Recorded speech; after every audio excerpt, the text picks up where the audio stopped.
Todo septiembre la donas al 2x1. Mr. Donut presenta. Muchas gracias por continuar con nosotros. Estamos listos para conversar esta mañana sobre, bueno, en nuestra entrevista, ¿no? Quiero hablar un poco sobre el tema de la reelección que buscan algunos diputados y alcaldes. Es algo que, por supuesto, está autorizado por los partidos políticos, que los partidos políticos están de acuerdo. Y preguntamos en las redes sociales lo siguiente, un poco para adelantarle a mi invitado esta mañana sobre este tema, ¿no? De la reelección que buscan. ¿Qué opina usted de que los diputados y alcaldes que se postulan por periodos continuos, o qué piensa de ello? Ahí vamos a ver algunos resultados. Por ejemplo, Mendoza Celia dice: yo estoy de acuerdo porque los nuevos se venden y los viejos son fieles. Y algunos me imagino que se refiere, por supuesto, a diputados, ¿no? Cuando dice que los jóvenes, los nuevos se venden y los viejos son fieles. Y algunos han construido la paz en el país y lo que tienen claro es que quieren, dice, un mejor país, no un maletín negro. Dice nuestra querida amiga Alex, dice lo siguiente: son unos vividores, no se hayan capaces de servir, dice, en otros puestos y se acostumbran a servirse del pueblo, dice. También Delia Cerrito dice que les gusta hacerse ricos a costillas del pueblo y quienes quieren seguir llenándose los bolsillos. Ejemplo Hilo Vasco, dice. Y finalmente vamos a ver otro de los comentarios: viven en la patria, viven de la patria y no para ella. Es otro de los comentarios. Ernesto Cabrera Morales dice lo siguiente: si han hecho un buen trabajo, el pueblo sabrá corresponderles. Si no, les esperan largas vacaciones, dice Ernesto. Esos son algunas de los comentarios como antesala de la entrevista de esta mañana. Fedecases, somos todos para uno y uno para todos. Presenta. El alcalde de Aguachapán, Rafael Morán, está con nosotros esta mañana. Vamos a conversar con él sobre estas temáticas, vamos a hablar con él sobre distintos temas. Tenía bastante tiempo de no conversar con Rafael Morán y durante pues esta ausencia, digamos, de alguna manera, ha habido temas importantes. El tema, por ejemplo, ¿no? Hay que preguntarle a Rafael sobre el tema de la elección que tuvo su partido, también sobre esto que recientemente ha surgido desde el seno de la Corte Suprema de Justicia, de la Sala de lo Constitucional, que los diputados suplentes no tienen fuero. También hay que preguntarle sobre qué piensa sobre la captura del mismo expresidente Francisco Flores, que ha estado precisamente en la agenda de los medios de comunicación. Rafael, muchas gracias, bienvenido, gracias por estar con nosotros. Muchas gracias, Romeo. Un saludo a todos los televidentes de Canal 12, a los alcaldes y alcaldesas, un cariñoso saludo. Y se me olvidaba decir también que me gustaría escuchar tu opinión sobre los primeros 100 días de gobierno, ¿no? Aunque ya pasó un tiempito después de los 100 días, pero igual no había tenido la oportunidad de conversar contigo. Rafael, ¿qué rumbo le estás viendo al país realmente después de estos primeros 100 días del gobierno del presidente Salvador Sánchez Sereno? Realmente preocupante, porque veo un gobierno sin rumbo, sin liderazgo. Precisamente hace algunos días recibí una invitación de la Gobernación Departamental de Aguachapán, donde están convocando a diferentes mesas. En el caso específico nuestro, nos están convocando a una mesa de alcaldes para discutir diferentes propuestas y construir el plan quinquenal, lo que significa que no tiene plan quinquenal este gobierno. Significa que hemos caminado 4 meses prácticamente sin rumbo, sin un liderazgo que se sienta fuerte, con graves crisis en el sector de salud, con una economía que está entrando en recesión, con un incremento de la delincuencia, con un desempleo muy grande. Y hace poco leía una encuesta de la prensa gráfica también que me encendió una luz de alerta y me dio mucha preocupación, que más del 70% de los jóvenes salvadoreños quieren irse del país. Es decir, que los talentos, la gente mejor preparada del país está pensando en emigrar porque no encuentra futuro acá. Entonces creo que han sido 100 días en donde seguramente no es para resolver los problemas del país, pero sí para dar signos del rumbo que este país va a tener. Hasta el momento no encuentro un rumbo definido, hay una inseguridad en diferentes aspectos, no hay certeza jurídica, ha habido un paquetazo de nuevos impuestos que en apariencia afectan a la gente con alto poder económico, pero que indudablemente se irá trasladando y hará que todo encarezca en nuestro país. Una crisis alimentaria realmente de proporciones alarmantes. Te comento, con el impacto que tuvo la sequía, Nosotros tenemos un corredor seco en Aguachapán donde hemos identificado un promedio de 5.000 familias que hacen un total de 17.000 personas aproximadamente que entre el mes de octubre y septiembre estarán entrando en crisis alimentaria. Crisis alimentaria significa que las reservas de alimentos que tenían del año pasado se estarán agotando. De noviembre a febrero estarán entrando en una fase de prehambruna. Y hasta este momento no hay ninguna señal del gobierno que comience a atender esos problemas. Tenemos graves problemas con el sector café, gravísimo el tema del café.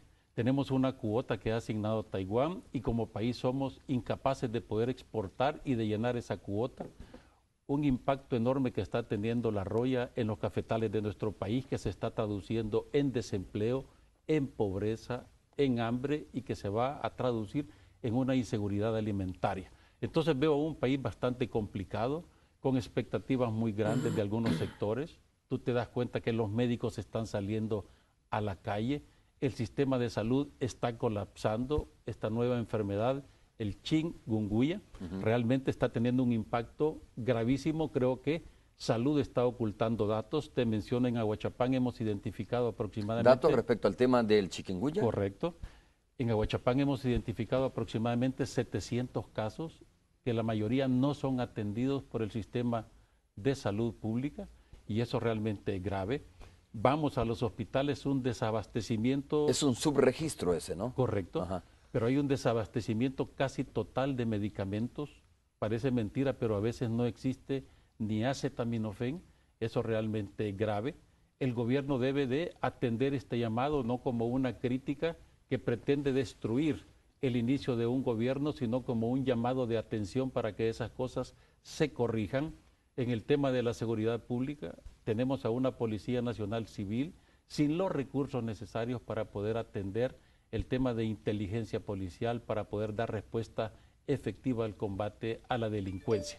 Veo a un país que está entrando en una crisis profunda, a un gobierno que en apariencia está llamando al diálogo, pero no se puede dialogar cuando el presidente está llamando burros a los empresarios. Que nos guste o no nos guste, le guste o no le guste al gobierno, es el sector que en este momento podría generar empleo, comenzar a generar las oportunidades que nuestra gente está reclamando. Rafael, ¿no me estás dibujando un país demasiado catastrófico, motivado por aspectos meramente políticos o por lecturas políticas o en el marco de elecciones para alcaldes y diputados? No, de ninguna manera. Y me gusta ser bastante responsable en el manejo de estos temas. Pero lo que sucede es que las élites políticas en nuestro país están bastante desconectadas de la realidad. Yo invitaría a que visitemos diferentes caseríos, barrios, el sector rural del interior de nuestro país y se van a dar cuenta que esta realidad que estoy describiendo es la que realmente está sucediendo. Y por eso te digo, no se trata de destruir iniciativas porque no hay ninguna iniciativa.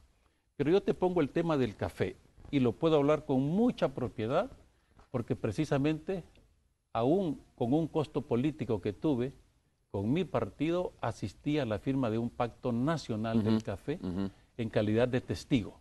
Y hasta este momento los cafetaleros no tienen ni siquiera para hacer el descombro. ¿Y cuál fue la promesa en ese evento? Bueno, generar una política crediticia con intereses blandos. Se habla de reestructurar o, por qué no decir, en alguna medida poder condonar la deuda de los cafetaleros. Esto va a tener un impacto enorme y te voy a decir por qué. El bosque que existe en nuestro país es el bosque cafetero. No tenemos otro bosque más.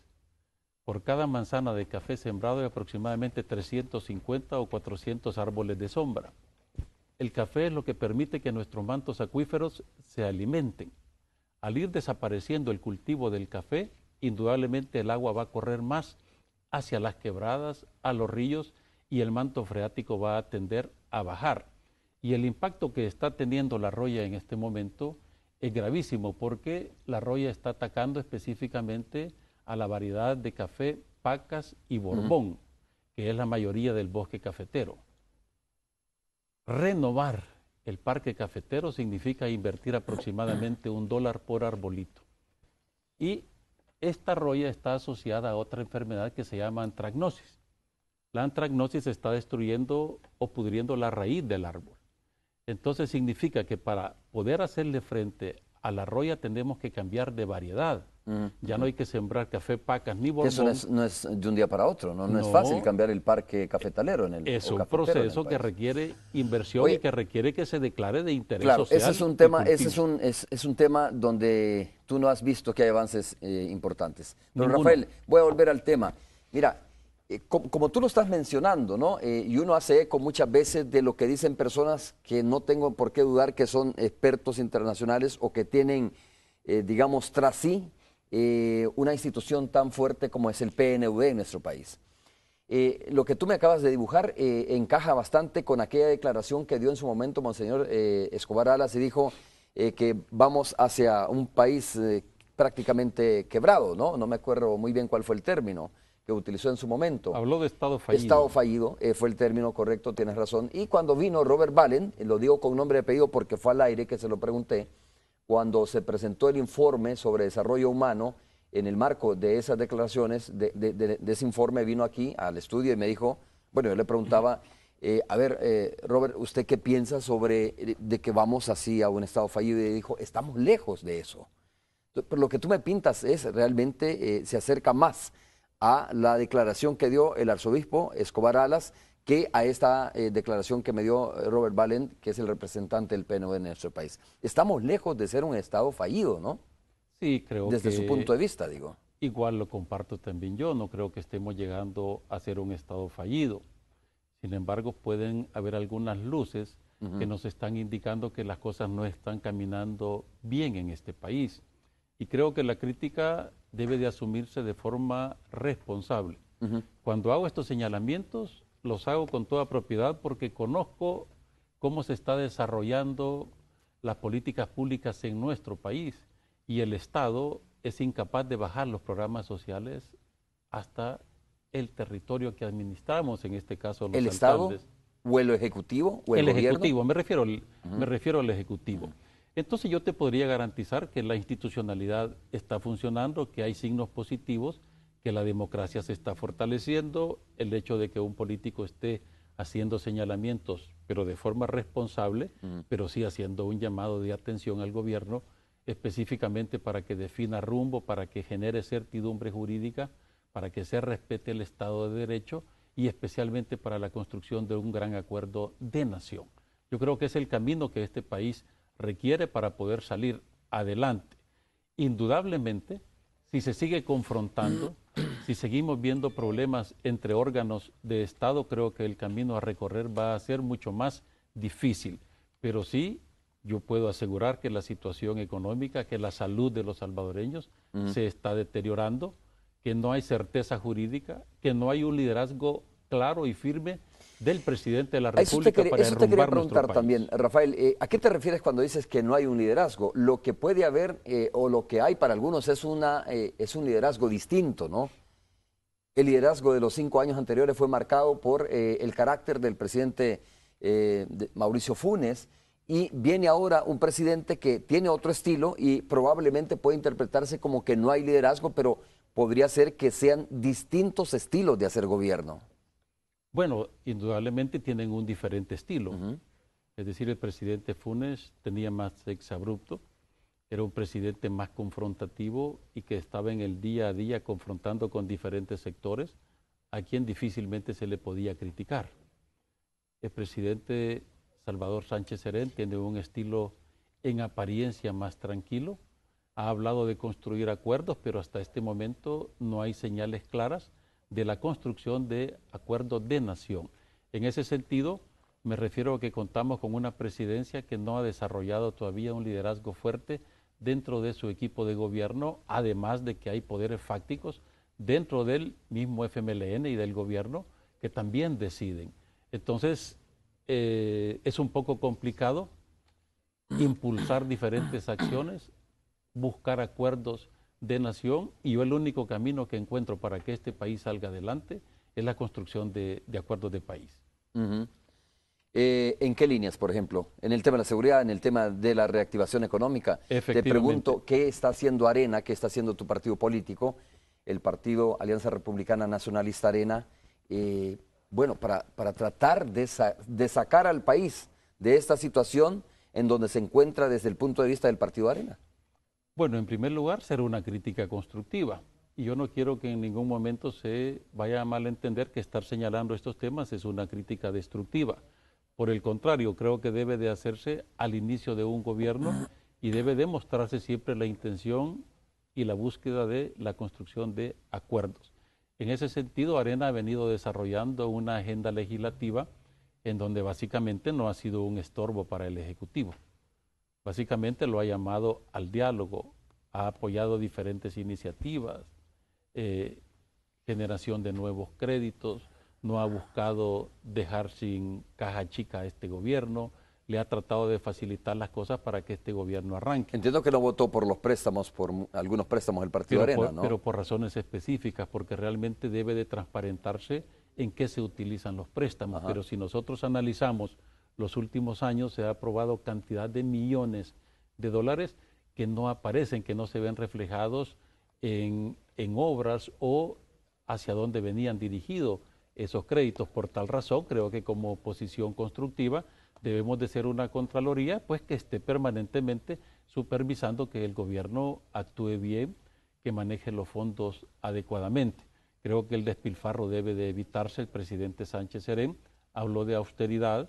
Todavía estamos esperando que la austeridad se aplique en todas las instituciones del Estado a manera de generar recursos para que pueda invertirse mejor en obras de carácter público que pudieran generarnos empleo, que es lo que necesita bastante nuestro país en este momento. Rafael, cuando el partido, digamos, algunos sectores no conservadores, obviamente donde hay también, digamos, lazos de alguna manera vinculantes con el Partido Arena, cuando se niega algunos préstamos en la Asamblea Legislativa, cuando se reniega de la forma, por ejemplo, como se está... cómo se está invirtiendo la plata en los programas sociales. Cuando se habla de la reforma fiscal y se opone el partido, algunos, la lectura que les queda es Arena trata de ahogar al gobierno, trata de, como tú decías, trata de alguna manera de dejarlo sin fondos, ¿no? de dejarlo sin la manera de operar realmente. Hay algunos que tienen esa lectura y dicen, pues lo que se pone a la base es que no hay una política de austeridad, pero de todas formas tampoco es muy responsable oponerse a algunas situaciones que al final significan oponerse, por ejemplo, al tema de los uniformes, zapatos, paquetes escolares, etcétera. Si quieres, hacemos la pausa, ¿te parece? Y regresamos para escuchar tu opinión respecto a estas críticas. Volvemos.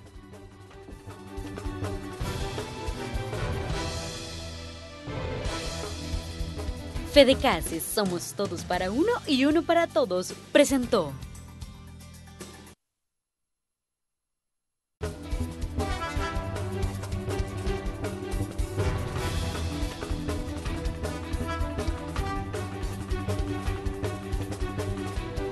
Bien, Rafael, ¿cuál es su opinión respecto a estas críticas también de que se trata de ahogar al partido político en el gobierno? Se opone por un lado, digamos, al tema de la reforma fiscal, se opone por un lado también a la aprobación del presupuesto general de la Nación, se opone también a la aprobación de algunos préstamos, se reniega de que, o se habla, se denuncia, si tú quieres, ¿no?, de que se invierte o se contrata demasiado personal, pero el gobierno dice, pues sí, pero necesitamos más médicos y más policías, etcétera, ¿no? Entonces, identifican algunos como una especie de política para ahogamiento. De ninguna manera significa tratar de ahogar a este gobierno, por el contrario. Creo que si el gobierno se ahoga, se va a ahogar el país y nos ahogamos todos. De lo que se trata es de sacar adelante, de ser propositivo, y en esa línea es que Arena está trabajando. Por ejemplo, tú mencionabas el tema de zapatos, uniformes y útiles escolares. Los paquetes, sí, ya van 5 años de estar ese programa de gobierno. Creo que a esta altura deberíamos de tener indicadores si realmente ese programa de gobierno ha cumplido las expectativas o metas que se propuso. ¿Cuál fue el objetivo meta? Pues evitar la deserción escolar. Se ha evitado la deserción escolar con eso, debería darnos un informe el Ministerio de Educación si hemos avanzado en esa línea. No se vaya a malentender que estoy en contra de ese tipo de programas, por el contrario, creo que deben de estimularse. Pero yo te menciono, Costa Rica, que es el país que le apuesta más a la educación, el sector público de Costa Rica, los centros educativos, los niños van sin uniformes. Estados Unidos, que es una de las educaciones más avanzadas del país. De igual forma, no es necesario llegar con uniforme para educarse. Entonces, en ese sentido, lo que Arena quiere es ver indicadores, garantizar que la inversión pública está siendo bien orientada, que los programas sociales estén dando los resultados para los cuales se están invirtiendo. Cuando se comienza a negociar, cuando se comienza a trabajar, porque te voy a ser sincero, yo he hablado también con altos dirigentes de Arena y he preguntado el interés sincero de buscar y construir acuerdos de país. Y sí lo hay, sí lo hay. Pero cuando se está dialogando, cuando se abre una mesa y un espacio de diálogo con la empresa privada y de repente se da un madrugón, se aprueba un paquetazo que no había sido suficientemente discutido en un momento de crisis, creo que las cosas no caminan bien. Sigue siendo el mismo estilo de gobierno que se vino dando los últimos 5 años. Entonces creo que es un momento de repensar, de analizar, de evaluar los diferentes programas sociales y de construir aquellas soluciones de forma conjunta que vayan haciendo que la vida de nuestra gente mejore. No se trata en ningún momento de oponerse, simplemente de estar garantizado que se está invirtiendo bien el recurso. Creo, Romeo, que este país no necesita de más impuestos. Hay recursos, lo que tú ves es un presupuesto desequilibrado. Unas instituciones tienen mucho y otras instituciones tienen muy poco. Unos órganos del Estado manejan muchos recursos y otros manejan muy poco. Si existiera la visión del estadista, el acuerdo de nación, en donde pudiéramos democratizar más el presupuesto, donde pudiéramos invertir en aquellos rubros que generen realmente desarrollo en nuestro país, seguramente las cosas mejoraran. Por eso yo te mencionaba que hay una desconexión de las élites políticas con la realidad de nuestro país. Me parece grosero y ofensivo a la dignidad del salvadoreño que se invierta $100,000 en una fiesta navideña cuando tenemos comunidades con altas necesidades, comunidades que están entrando en etapa de crisis alimentaria. Eso creo que es lo grosero que el ciudadano ve. Pero yo te garantizo que suficientes recursos hay. Lo que sucede es que se despilfarra, no hay una Contraloría de carácter social que nos garantice que los impuestos que estamos pagando todos los salvadoreños sean bien invertidos y bien administrados por los políticos que nos representan en los diferentes cargos públicos. Rafael, te pregunto por tu partido político, pues obviamente porque representas al partido político, ¿no? Igual has estado hablando sobre la oposición, sobre el partido en el gobierno. Lo que uno nota y analiza también y critica es las incoherencias muchas veces que suceden dentro de los partidos políticos, ¿no? Por ejemplo, lo que tú mencionabas, la aprobación de una fiesta, de los fondos para una fiesta, entiendo, que no es una decisión, por ejemplo, meramente del presidente de la Asamblea Legislativa, sino de la Junta Directiva. Y estoy criticando a todos. Exactamente. Se toma el consenso, se busca el consenso de todos los partidos políticos y es aprobado por los directivos de todos los partidos. Por ejemplo, en el caso de la dura crítica que recibió el presidente de la Asamblea Legislativa, Sigfrido Reyes, por ir a Palestina, ¿no? Que al final se dijo que fueron fondos donados, que fue una donación, el pasaje, etcétera, aunque después se habló sobre otro tema también, sobre la gente que le acompañó. La dura crítica de Arena, que yo digo, y lo digo de verdad, sinceramente, que encajó realmente con el sentimiento de la población. Yo creo que la gente acompañó a Arena en eso, cuando hubo esa crítica, ¿no?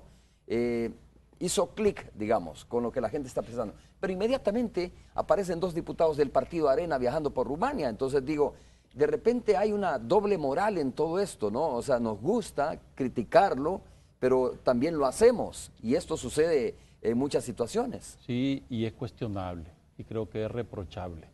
Y el partido llamó la atención a nuestros diputados que innecesariamente viajaron a Rumania.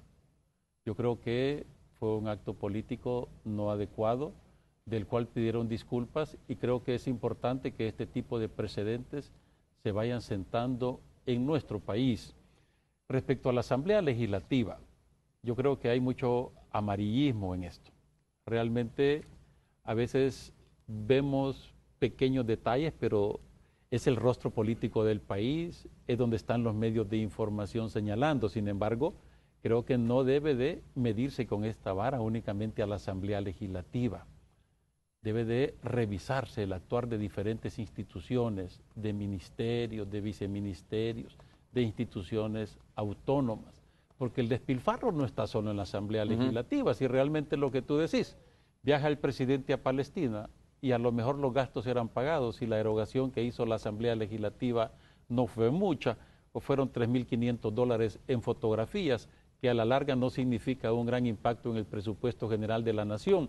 Y por otro lado, seguramente podríamos tener fugas más grandes de dinero, porque no revisamos las contrataciones que se están haciendo en diferentes instituciones, las consultorías que se contratan, cantidades de dinero que salen de diferentes instituciones y que no van al mejor destino que deberían de ir. Entonces, cuando critico de esta manera, lo hago en términos generales, porque es reprochable la actitud de unos y la actitud de otros. Por eso es importante la Contraloría Social, por eso es importante poder señalar para ir corrigiendo en el camino y para que los partidos políticos vayan asumiendo una conducta diferente, de respeto al erario público, de saber invertir bien los recursos de los contribuyentes, especialmente en aquellos temas que tengan o tiendan a mejorar la calidad de vida de nuestra gente. ¿Tú hablas con la fracción, tienes contacto, tienes comunicación con la fracción del partido? No, muy poco. ¿No? Muy poco. Realmente muy poco. Estoy completamente dedicado al quehacer municipal. Realmente es apasionante el tema del desarrollo del municipio. Me siento muy satisfecho, Romeo, a esta altura de haber contribuido a que Aguachapán esté dando un salto de calidad de vida, un salto de calidad en la prestación de servicios, que estemos llegando con servicios básicos a nuestros ciudadanos. Ahí estoy dedicado el 100% de mi tiempo. Te preguntaba porque si les haces llegar, por ejemplo, ¿no? este análisis tuyo, este punto de vista tuyo respecto a esos temas, por ejemplo. A través del diputado de Aguachapán. Ajá. Y te soy honesto que en reuniones que tenemos de partido político, lo señalamos con absoluta claridad, porque los representantes del pueblo no deben de estar manejándose de forma aislada o desconectada de sus electores. En ese sentido, te soy franco, lo manifestamos con absoluta claridad el descontento de este tipo de acciones para que a través de nuestro representante de Aguachapán ese descontento se haga sentir en la fracción. O no lo manejemos como descontento, pero manejémoslo como llamado de atención. Como sea, puntos de vista, pero lo importante es, y la pregunta es, ¿son escuchados estos puntos de vista? ¿Los toma en cuenta el partido político o depende de quién vengan estas críticas o diferencias con el partido político? Deben de tomarse en cuenta. Y precisamente el llamado de atención que hubo a 2 diputados que viajaron a Rumania, creo que es un precedente muy importante. No solamente debemos de ser los mismos políticos los que nos supervisemos, debemos de estar abiertos a una Contraloría Social. Los medios de comunicación juegan un papel muy importante. Las redes sociales constituyen también en este momento otra manera de ejercer Contraloría sobre los políticos. Entonces te garantizo que sí son escuchadas. Yo he tenido la oportunidad de sentarme también con el presidente del Partido Arena y hacerle ver estos temas, estos puntos de vista, para que sean tomados en cuenta en decisiones de carácter político que el partido tome. Rafael, dentro de este marco, y lo comenzamos, cuando comenzamos la entrevista, hablaba de esto, ¿no? Sobre la captura del expresidente Francisco Flores. Algunos sectores del partido, dirigentes del partido, dicen, miren, ese es punto aparte, no, por favor, no lo ligue, ¿no? Con lo del partido, es una situación personal, no nos va a afectar porque la gente sabe distinguir de que se trata de una situación de una persona, de un presidente, pero no es cualquier persona esa. Es un expresidente de la República, además un expresidente, un presidente honorario del Partido Arena, ¿no? Un expresidente del Partido Alianza Republicana Nacionalista Arena. Y te pregunto, ¿tú lo ves así tan simple como no nos va a afectar esto o no va a afectar a nadie? No sé si te recuerdas cuando el expresidente Flores se incorporó a la campaña de Norman Quijano. Precisamente estuve en este canal y fui uno de los que me opuse. No porque imaginara o sospechara que podía desatarse un acontecimiento de la gravedad del que tuvimos, sino porque creía que debería de generarse espacio a nuevos liderazgos, a conducciones de carácter diferente, que rompieran con el pasado que había tenido Arena, sin que ese pasado sea completamente malo. Hay cosas excelentes que el Partido Arena hizo en la función y en el ejercicio del gobierno. No es un caso común, es un caso excepcional. Creo que la institucionalidad debe de funcionar. Si actuó mal, si manejó mal fondos del erario público, fondos que venían destinados a programas específicos, creo que debe de caer todo el peso de la ley. El partido no puede responder por todos sus militantes. El partido representa una filosofía, una línea política, representa un accionar de gobierno legislativo, una propuesta de gobierno al país y no responde por toda su militancia. En ese sentido, creo que el expresidente Flores está siendo sometido a un juicio en donde espero se respeten sus derechos de ciudadano, en donde espero que pueda probar lo que se le imputa y en donde la institucionalidad y la justicia funcione. Al final de cuentas, si es encontrado culpable, pues que todo el peso de la ley caiga sobre él. Lo que sí puedo garantizar es que las decisiones deben de tomarse en el momento oportuno.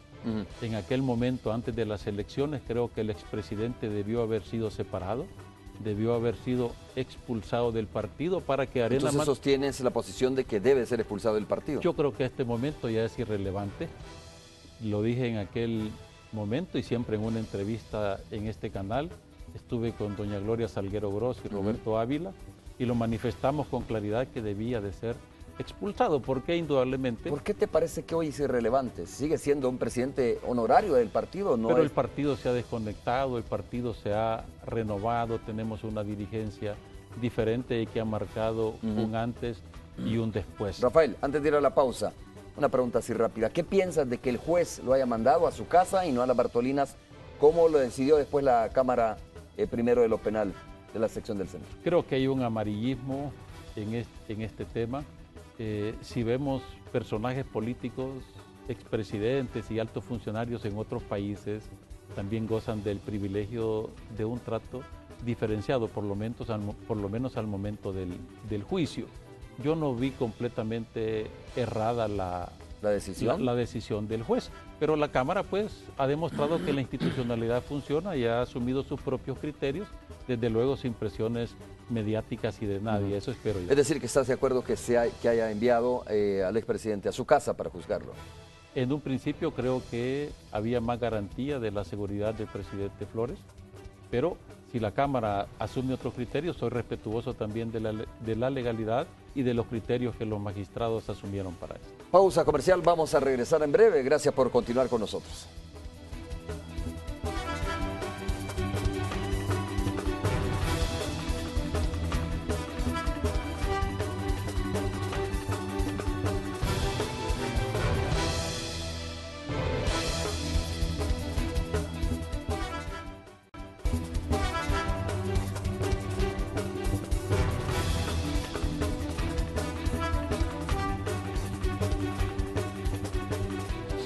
Vamos a ver, me dicen cuando estemos listos con la radio, con la 102.9, para poder compartir con Tony Cabezas, que por supuesto tendrá preguntas para nuestro invitado de esta mañana. Rafael, hablemos un poco de Aguachapán. Sin duda hay twitters que me están preguntando, me están haciendo comentarios sobre tu trabajo en Aguachapán. Estás, digamos, obviamente correrás, ¿no?, como candidato nuevamente a la alcaldía municipal de Aguachapán y entiendo que tienes un soporte importante en el municipio. Sí, creo que hemos hecho una gestión municipal que se ha diferenciado de las últimas gestiones municipales de diferentes partidos políticos, incluyendo de administraciones de Arena también, que ha dado respuesta a los problemas de la gente. Yo te resumo así en términos generales lo que hemos hecho. 120 kilómetros de nuevo tendido eléctrico en la ciudad y en el campo, 14.5 kilómetros de pavimentaciones nuevas, más 6 kilómetros que vamos a hacer en los próximos meses hasta el mes de abril, 12 kilómetros completos de recarpeteo en la ciudad, 2.000 lámparas de alumbrado público colocados en diferentes puntos estratégicos que dan seguridad a los ciudadanos, 42 proyectos de agua potable que favorecen a 4.600 familias. Hemos incluido políticas públicas locales exitosas como el tema de la seguridad alimentaria y nutricional, arte y cultura, desarrollo integral de la mujer, el último proyecto que tenemos de jóvenes, el Centro de Formación Integral de Jóvenes, un proyecto de primer mundo, el primero en El Salvador y Centroamérica de esa naturaleza, que demuestra cómo se trabaja en el tema de la prevención. Entonces me siento muy satisfecho, tengo temas pendientes, por ejemplo, te menciono las barreras que tiene el desarrollo. Hay una terminal de buses construida, moderna, también de primer mundo, que no goza del permiso ni de la venia del señor viceministro de Transporte. Señor viceministro Nelson García, le hago el llamado a que apruebe la terminal. ¿Por qué no la aprueba todavía? Porque manifiesta que no se ha seguido todo el curso legal. Ajá. Pero te soy sincero, yo le manifesté que podría funcionar como punto de partida, porque el punto de partida que tenemos es en la entrada de Aguachapán, en una boca calle que genera un desorden de tráfico increíble. Y además de eso ya tuvimos muertos, ya hubo atropellados. Oye, Entonces, Rafael, podemos compartir sí, algunas de estas impresiones con la Radio 109. Ahí está Tony Cabezas, ya listo para conversar también con nosotros y por supuesto para interactuar. Puma Máxima, con su promoción aditiva Teigana, presenta.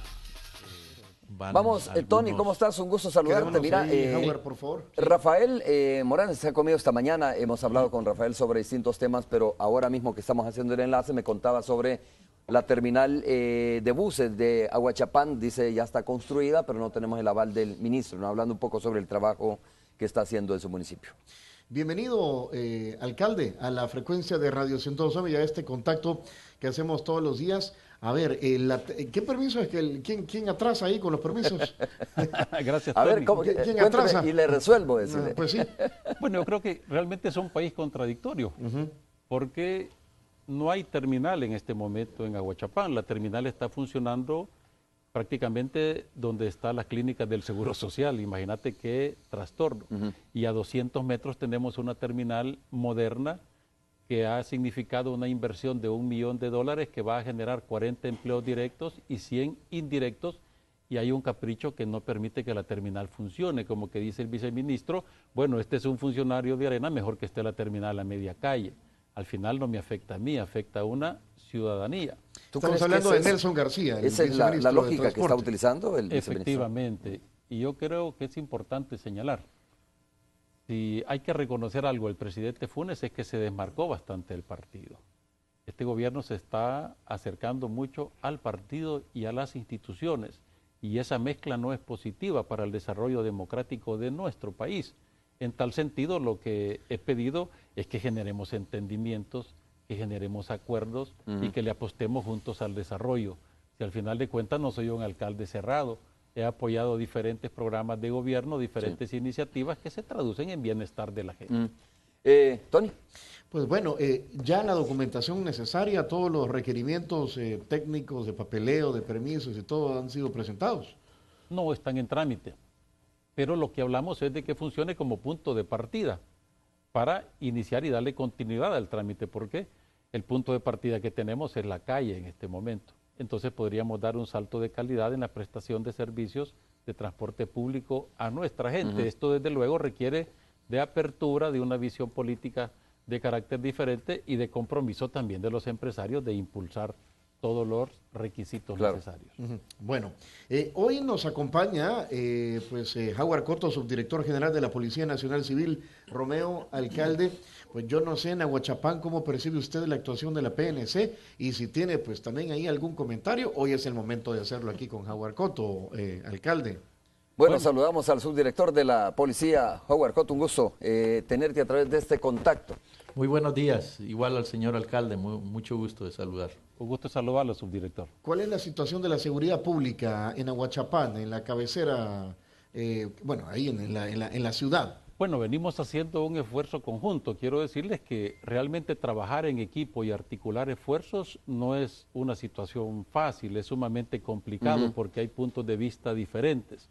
Sin embargo, debo de aceptar que en los últimos 2 años hemos hecho un esfuerzo conjunto con la Policía Nacional Civil. Precisamente en la alcaldía tenemos un centro de monitoreo y videovigilancia donde tenemos representantes del Cuerpo de Agentes Municipales y de la Policía Nacional Civil. Ya tenemos una patrulla combinada que nos permite reaccionar también de forma inmediata. Sí creo que hemos mejorado la relación. Qué bueno. Y eso se traduce en un mejor servicio a nuestra gente. Además, quiero decir que apoyamos iniciativas de la Policía Nacional Civil. Creo que hay establecido un diálogo de carácter permanente que nos permite articular los diferentes Tú acabas esfuerzos. de mencionar algo interesante y se lo voy a preguntar al subdirector de la Policía Nacional Civil. A ver, para nadie es un secreto que las municipalidades son claves, ¿no? En la prevención, incluso digo en el combate, pero sobre todo en la prevención del delito. Howard, ¿qué tanto están ustedes articulando esto a nivel de todos los municipios, emulando de alguna manera lo que han desarrollado otros municipios, por ejemplo, el mismo Santa Tecla, ¿no? Ahora mismo Rafael Morán dice en Aguachapán, también estamos trabajando en conjunto con la policía. ¿Sigue siendo clave esta relación bilateral? Mira, Romeo, yo creo que más que clave es indispensable. Sí. Es prácticamente imposible plantearse medidas de prevención y de combate también, pero sobre todo de prevención a la violencia y la delincuencia sin el apoyo de los gobiernos municipales. En la medida en que los alcaldes han ido poniendo en la agenda municipal el tema de seguridad como un tema prioritario, las cosas van mejorando y lo ves reflejado en la actividad delictiva y en los resultados.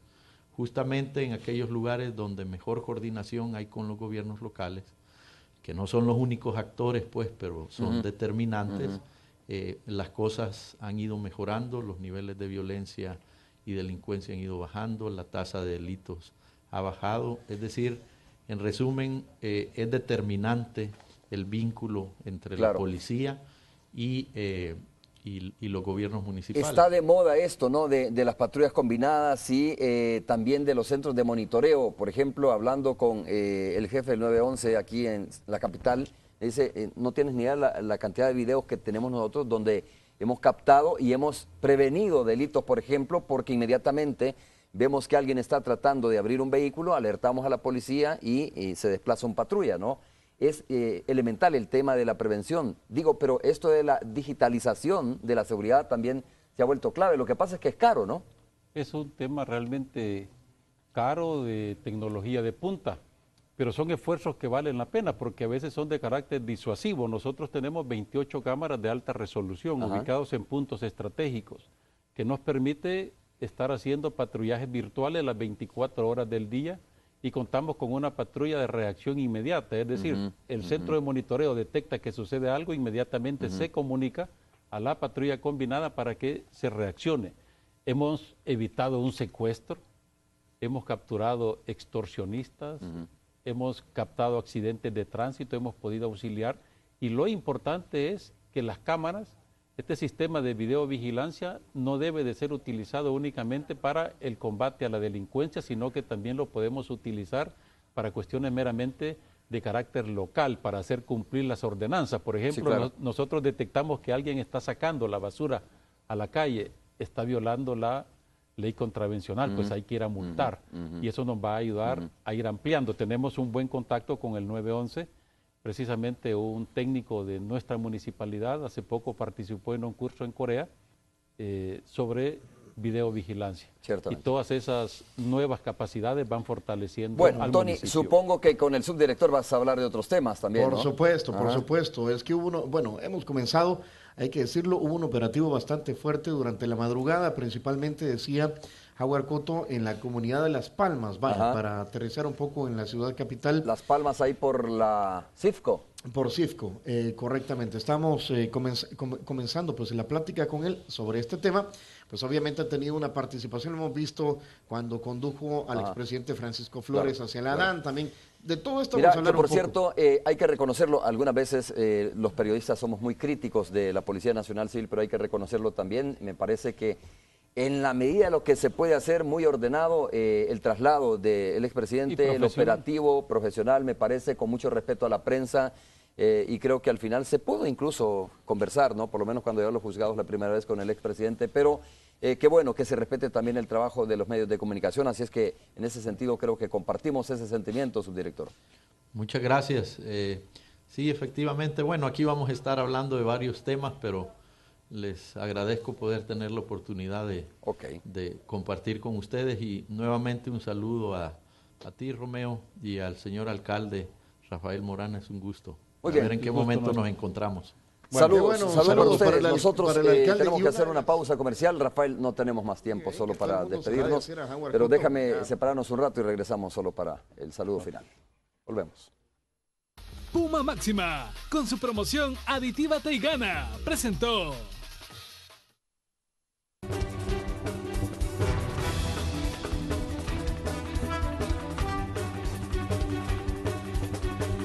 Agradecemos al alcalde de Aguachapán, Rafael Morán. Muchas gracias por haber estado con nosotros. En otra ocasión nos vamos a ver. Gracias, Romeo, es un gusto. Nos quedó pendiente el tema del fuero de Sí, yo los sé. diputados suplentes, Sí. muchos temas, pero habrá otra oportunidad para poder comentarlos. Un cariñoso y respetuoso saludo a la teleaudiencia. Muchas gracias a ti. Nosotros llegamos al final, por supuesto. Nos vemos el día lunes a las 5:30. Es todo. Buenos días. Gracias por habernos acompañado.